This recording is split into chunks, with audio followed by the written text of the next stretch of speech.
வீர மரத்தில் குழந்தைய தாளாட்டும் போது கூட தேவர் பாட்டை படிச்சுதான் நீங்க தாளாட்டாங்க. இந்த உலகத்திற்காக மண்ணுக்காக இந்திய நாட்டிற்காக சுதந்திர முதலில் வாங்கி தருவதற்கு போரிட்ட மாவீரன் பூலித்தேவனுடைய பாடலை பாடி முத்துராமலிங்கத்த ஒரு பாடலை பாடித்தான் ஒவ்வொரு வீர மரத்தையும் தாளாட்டணும். என் கண்ணே அடுப்ப வழியில் போய் தெரியாத கோலத்தில் ஒரு பிள்ளை அது அப்போ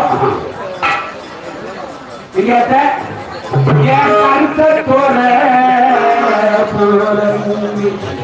போய் கம்மாஞ்சி ஒரு பிண்டு கொண்டுவான்.